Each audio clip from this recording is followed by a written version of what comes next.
Welcome to Don't Mind Me, I Just Have ADHD, the podcast where fierce kindness meets the unfiltered truth. A one-stop shop about all things ADHD, where we smash the stigma and mystery around ADHD, depression, and the masks we wear at work and in life. I'm Ron, your ADHD guy, your guide, and your reminder that being different isn't a flaw. It's a biological advantage, a signal that you were never meant to blend in. You were built to make a difference. Here, we face the struggles that no one seems to get with heart. We unpack the chaos. We build strength through our sensitivity. We turn pain into power. Because kindness isn't weak. It's a revolution. And every time you show up for yourself, that's you taking your life back. So let's make it cool to be different. Let's make it brave. Let's make it yours. All these messages that people with ADHD hear is like, there's something wrong with you. There's something wrong with you. Why are you doing that? Stop it. Right. Instead of like, hey, this is something that you struggle with. Let's figure out how to work with it. Hey, my beautifully different brains. Welcome back. It's Ron Sowers, your ADHD guy. Last week, we stepped into part one of an eye-opening conversation with Kayla Crane, therapist and fellow ADHDer, about what it really means to live and work with ADHD. We got real about masking, time blindness, and how hard it can be just to be understood. Today, in part two, we're diving even deeper. It's emotional dysregulation, workplace compassion, parenting with ADHD, and how shame sneaks in when we don't know how to talk about our needs. This one hits home. And please, if you can stay tuned to the end, I have something special just for you. Let's get into it.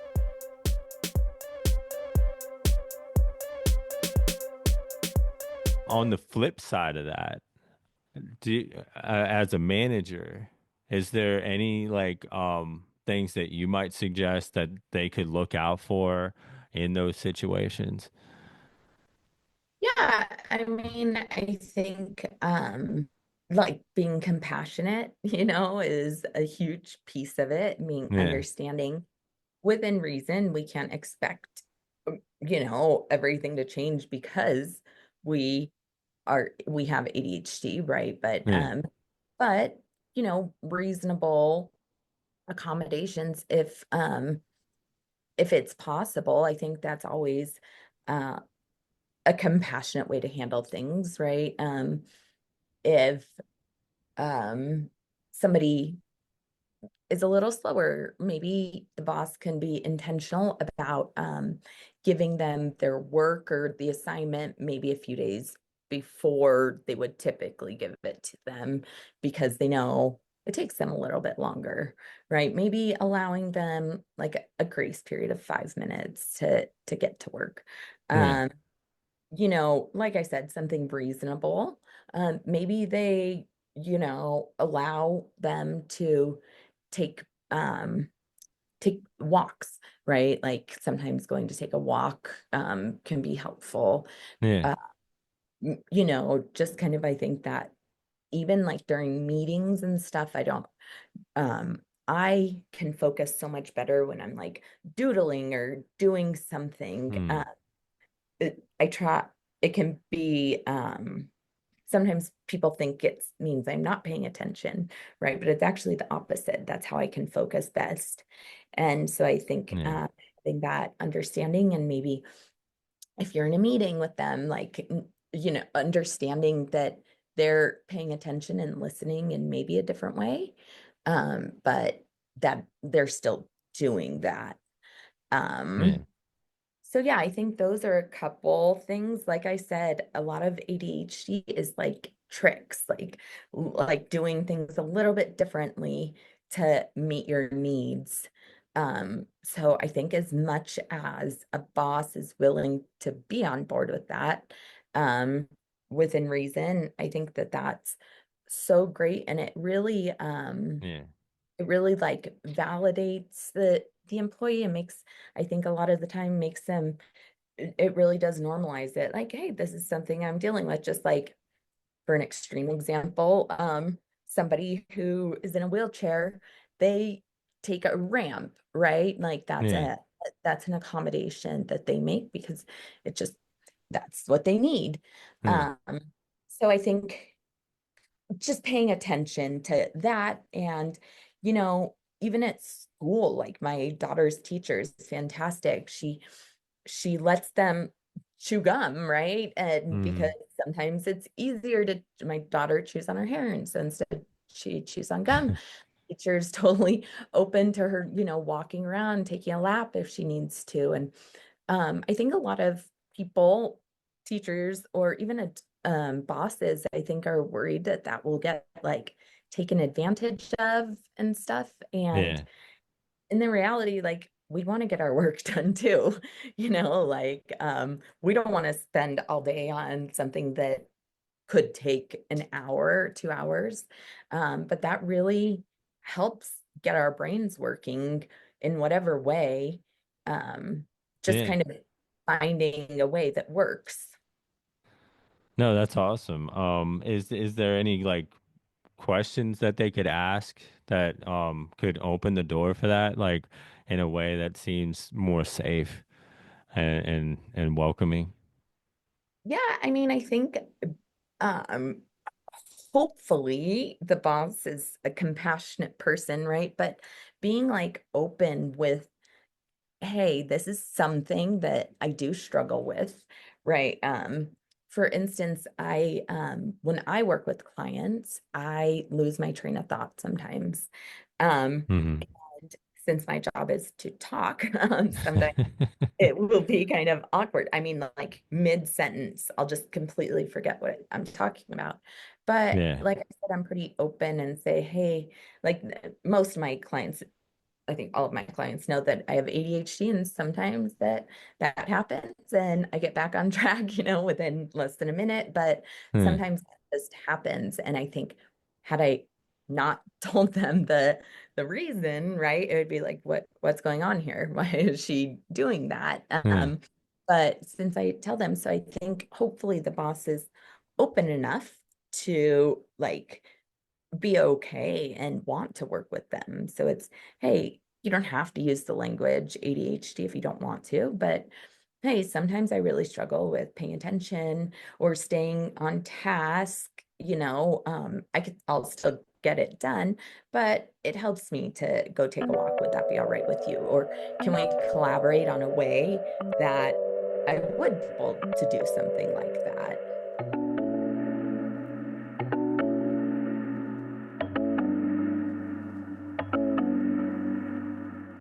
Yeah.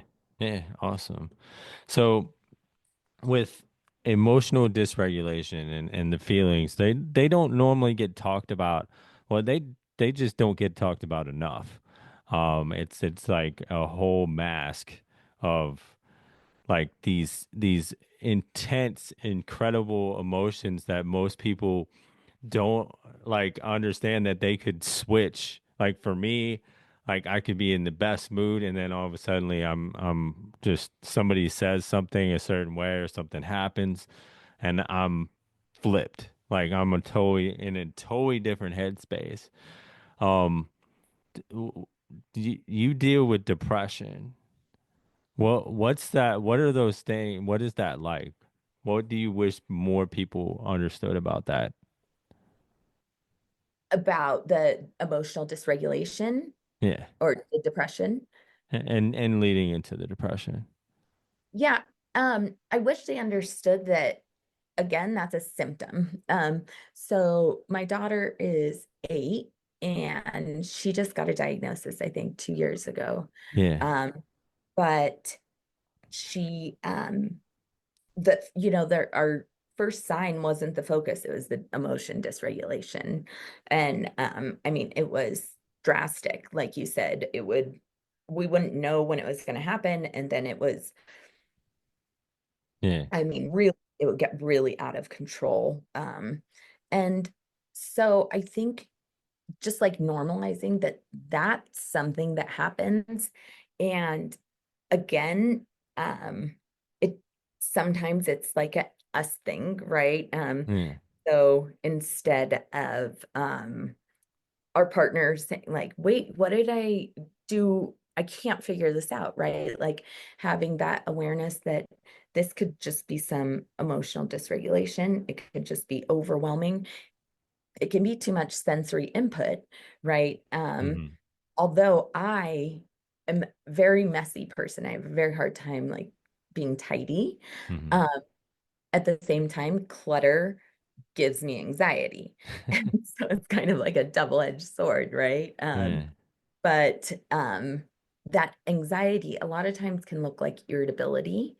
So I think that's helpful for me to be aware of that, like, wait a second, everyone's not doing things that are wrong right now. I'm just being irritable. Yeah. And so like, taking that in, taking your ownership of that.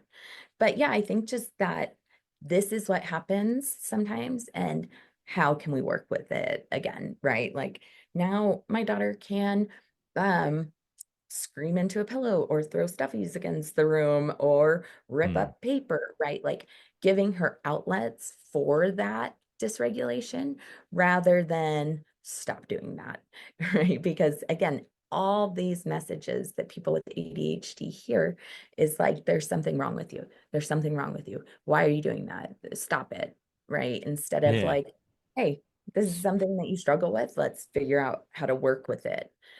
But I think that again, that can be really shaming. And I think um anyone who responds impulsively to an emotional like into emotional dysregulation, that can bring on a lot of shame, right? And if that continues happening and they continue getting the message, like, stop doing that, there's something wrong with you, that can Yeah. definitely result in depression and that low self-esteem, low motivation. Um, just like I said, kind of like living in the shame that that constantly being getting the message that something wrong with me. It's not at all Yeah. uncommon for that to result in depression and really those negative beliefs about yourself like being forefront in your mind. And I think a lot of times that's what depression is, just living with that negative belief right here Yeah. versus it's kind of hopefully buried a little bit but then gets stirred up. I think with depression it doesn't really, it's always there. Yeah, that makes a lot of sense because it's like we're living in a world, especially in the workplace where, and even at schools where it's like if you show emotions, there's something wrong. Like this needs to be a place devoid of emotions and like, maybe you can be happy, maybe you can be a little frustrated, but if you show any extreme levels, like there's something wrong with you. And since people with ADHD tend to feel strong emotions a lot, you know, um, and you can't help it. And it's like the thing is like I'm feeling these emotions. So there there something like how can that be wrong that I'm feeling them?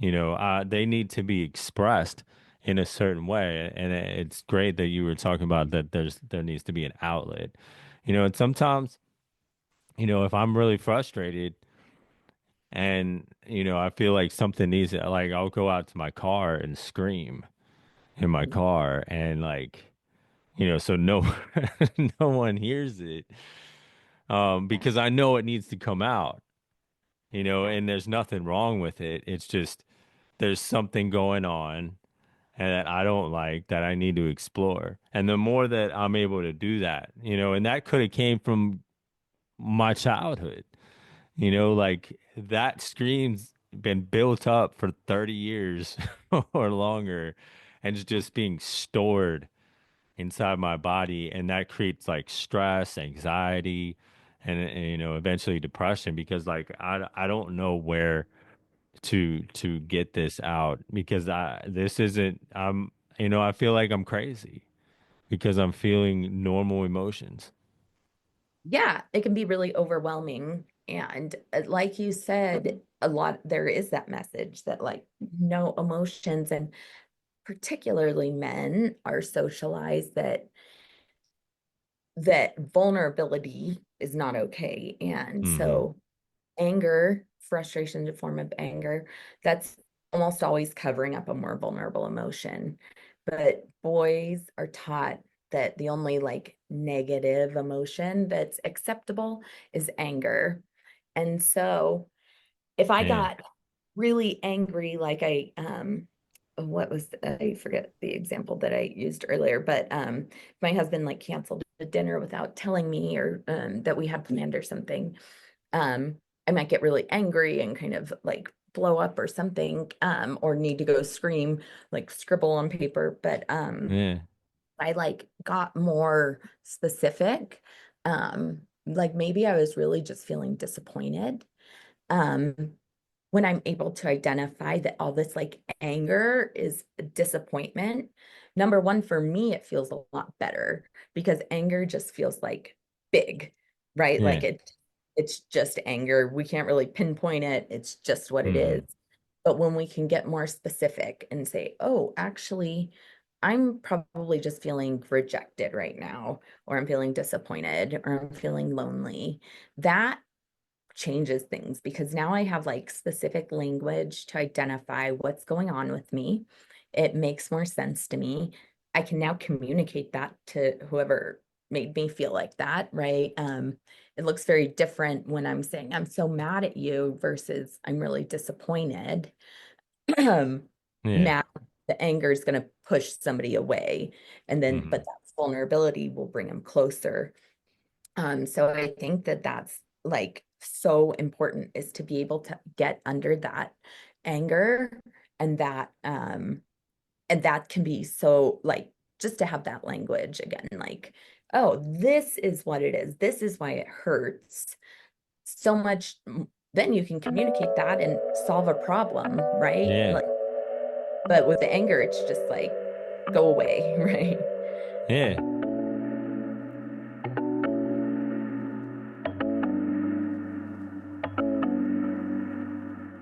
There's literally, and there's a time and a place for anger, you Oh, know, well, and and it's not in some volatile blow things up. It's like, people like Martin Luther King got angry about a situation and did something, proactive about it. There's a healthy place for it. But when we can't differentiate the different types of emotions, like understanding and when we're taught to not feel emotions, there's this whole language of who we are that's foreign, and we can't, we're taught not to communicate that. And when you don't know what's going on inside you, you can't solve the problem that's really there, and there's a lot of mystery in who you are. And like, it creates this mess of like what I honestly think is we see in a lot of society. It's not being able to communicate, not being able to ask the right questions. And that's huge. yeah. And there's definitely, I agree, there's, a place for anger, and there's still probably more under it, right? So Yeah. like Martin Luther King, totally valid that he was angry. His anger made a huge difference in our world, right? But in addition to that, he was probably feeling some kind of like well, I don't know, but it could have been, maybe some kind of fear for the Oh future, yeah. or, maybe again, rejection. It can be so many things. Um, but being able to communicate that, even along with the anger, can be so beneficial, because if we're just mad, um, like I said, it pushes people away, but also they don't know what the problem is, right? Yeah. If I um if I go back to the example where my husband cancels a date, if I just am angry, he might think I'm mad because he didn't tell me he was going to cancel the date, right? But Yeah. maybe I'm really feeling hurt that he we didn't have a date at all or something totally different, right? And Yeah. so he's working off of that. That's not going to work in the future. But if I can identify, oh, I was really upset because you didn't tell me you were going to do this, then he knows, well, in the future, that's something that's important to her. Yeah, that whole back to that whole communication. Mhm. Yeah. Yeah, and so what's something as a therapist and somebody that lives with ADHD, um, what would be the thing that you wish more people understood about it? Um, that like there's not something wrong with us, right? Yeah, It's something we're just a little different, like neurodivergence, right? Divergence is just different. We think differently. yeah, And that's it's not a bad thing, right? We're not it's just we live a little bit differently, just like somebody with anxiety, right? They're going to live a yeah, little bit differently, just like anybody else. And um, it's it's our own thing. So I think that's helpful for us as people with ADHD to be able to identify like how am I again like what's really going on here? Is this my own stuff from my past or not? But then also just like I, keep saying, just compassion. yeah, Um, we're not being disrespectful. We're not trying to be mean or rude by maybe not, not like I said, doodling while somebody's talking or being 2 minutes late or like kind of zoning out for a minute. That's not we're not trying to be mean or disrespectful. Um, this is just something we struggle with and we're yeah. doing our best. And that's doesn't mean anything as about us as who we are as people. It's just something that is a challenge for us. Yeah, and we actually feel, bad that we're doing it. It's that, like we don't mean to do these things, and and it's okay to be Yeah, different. It's yeah, it's actually a really good thing because like we can when we think differently and we're designed to do that, like we can actually solve problems in a yeah, better way, coming together and being able to like that diversity is such a strength. yeah, yeah, So you were talking about earlier about like, and I noticed you got like two watches on, and you were being late and like the time blindness thing. What are some things that have helped you, or can help somebody that has that same struggle? yeah.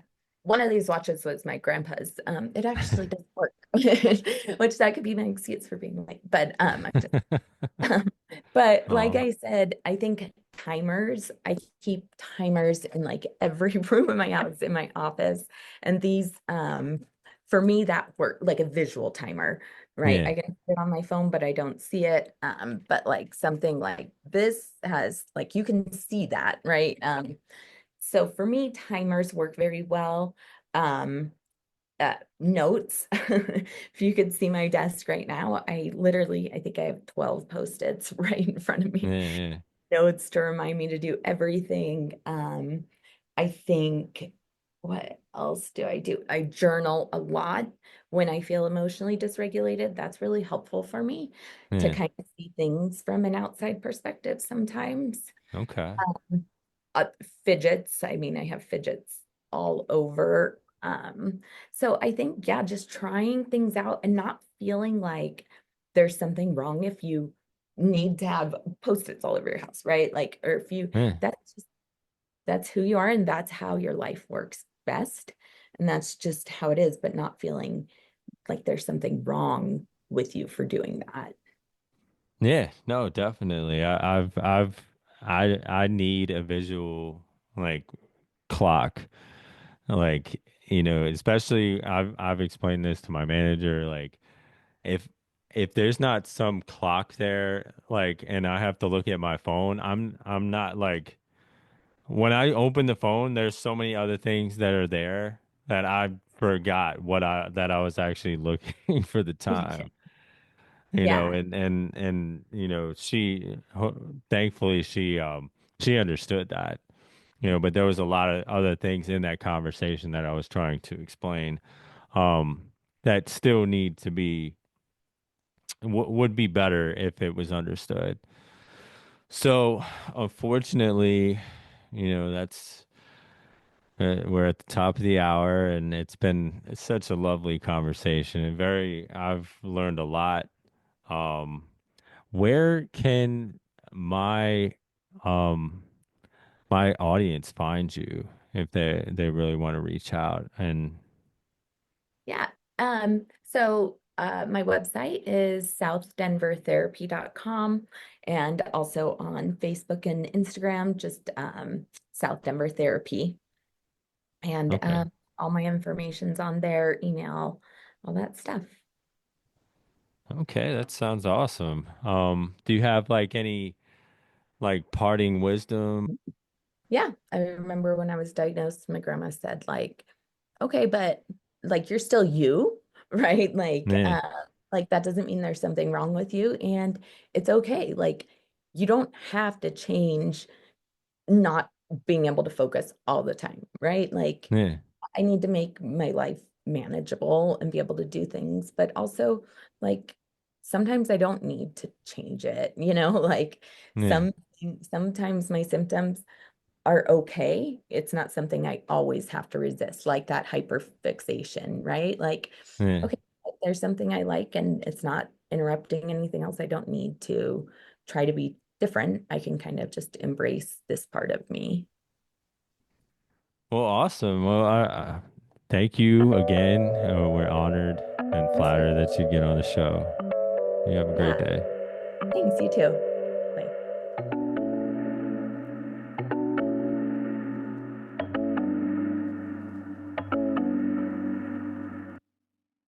Wow. Thank you again, Kayla, for your incredible insight, strength, and energy.